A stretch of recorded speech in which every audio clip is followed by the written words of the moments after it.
Responding non-defensively to criticism. If you are following along in the textbook, we are starting on page 437. The world would be a much happier place if we could all communicate clearly and supportively. Responding to criticism and aggressive tones may be difficult, especially when you feel that it is unfair or is deserved. When you feel attacked by criticism, deserved or not, the tendency is to react aggressively. This may lead to misunderstandings, aggression, or withdrawal. It's best to try to understand what the critic is saying. This is to help with responding. Comments at first may be taken the wrong way, but later may be understood to have some truth in the message.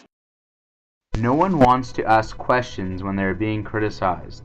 This is from confusing open-minded listening to a speaker's comments with accepting them.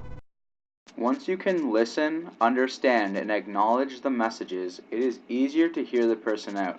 Then you can decide if you agree or disagree with the criticism. Strategy is to draw out confused or reluctant speakers by paraphrasing. This helps to solve problems since they generally criticize you because of your behavior than understanding it. This is the best way to resolve the issue. Complain about your behavior because their needs are not being met. To respond to this, find out what troublesome consequences your behavior has caused them. Another strategy is to ask what else is wrong and to truly understand the real problem. You need to keep your defensiveness in check and then you can uncover the real problem. Agreeing with the critic is the second mechanism to deal with criticism. To agree with him or her, you first must agree with the facts. To reduce defensiveness, you must be honest with yourself and the critic. Agreeing with the critic may be easier when you come to realize that the criticism is accurate. Agreeing does not necessarily mean that you need to apologize. Some critics do not deserve respectful responses.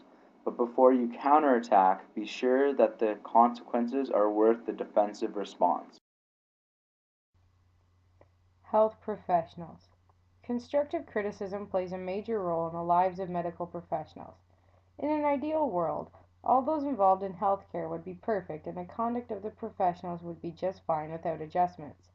However, we know that nobody is perfect and thus it is important that all mistakes are brought to the attention of people and patients involved in health sciences. Certain mistakes can mean the life of a patient. It has already been said that receiving and distributing criticism is not easy. Healthcare professionals must find ways in which to communicate to employees areas they need to improve upon, as well as being understanding when their weaknesses are brought to their attention by colleagues and superiors. On a side note, there's a whole entire factor further complicating the difficulty of constructive criticism in health professions: patients. At points, patients also need to be given advice when it comes to how they handle their health.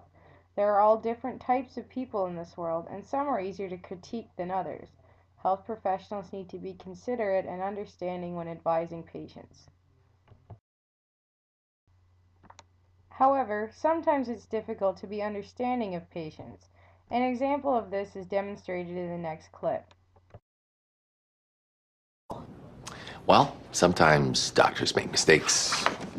Anna, you have to try twice as hard to fix them. Are you using your inhaler? All the time. Go through one a week. You sure you're using it right?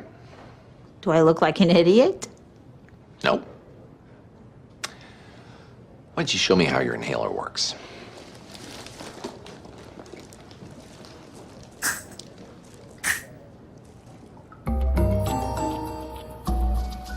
Jerk.